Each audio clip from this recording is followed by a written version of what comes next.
राज्य सरकारे पोते कबूलात करी અને જાહેરાત કરી કે ગુજરાતમાં અતિવૃષ્ટિ અને કમોસમી વરસાદના કારણે લગભગ 42 લાખ હેક્ટર જેટલી જમીનમાં ખેડૂતોની કાળી મજૂરીનો પાક બરબાદ થયો।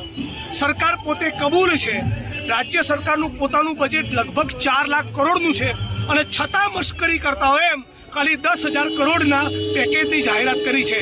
આને ગુજરાતના ખેડૂતો, ગુજરાતના નાગરિકો અને વિપક્ષ તરીકે અમે બિલકુલ ચલાવી લેવાના નથી અને એટલા માટે ખેડૂત આક્રોશ યાત્રા લઈને નીકળ્યા છીએ।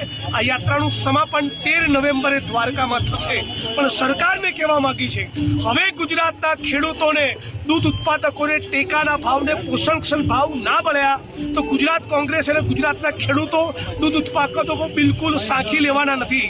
ગુજરાતના ભાગિયા ખેત મજૂરોને તમે 1 રૂપિયો વળતર આપ્યું નથી। ખેડૂતોનું વળતર પણ વધવું જોઈએ અને ભાગિયા અને ખેત મજૂરોને પણ વળતર મળવું જોઈએ। ગુજરાતની અંદર પાક ફસલ વીમા યોજના બંધ કરી આને નવેસરથી ચાલુ કરો। ખેત મજૂરોમાં જમીનોની સાથળી, જમીનોની ફાળવણી શરૂ કરો। 25 વર્ષથી નર્મદાની કેનાલોનું નેટવર્ક બનતું નથી, એ નર્મદાની કેનાલોનું નેટવર્ક પૂરું કરો અને ઉદ્યોગપતિઓના, પૂંજીપતિઓના ભાજપની સરકારે દલાલી કરવા માટે દેવા માફ કર્યા તો ખેડૂતોના દેવા પણ માફ કરવા પડશે। એક નહીં, 17.5 વાર માફ કરવા પડશે। એ કહેવા માટે લાલજીભાઈના નેતૃત્વમાં, કોંગ્રેસ પાર્ટીના નેતૃત્વમાં સમગ્ર ગુજરાતના ખેડૂતોને જગાડવા આ ખેડૂત આક્રોશ યાત્રા નીકળી છે।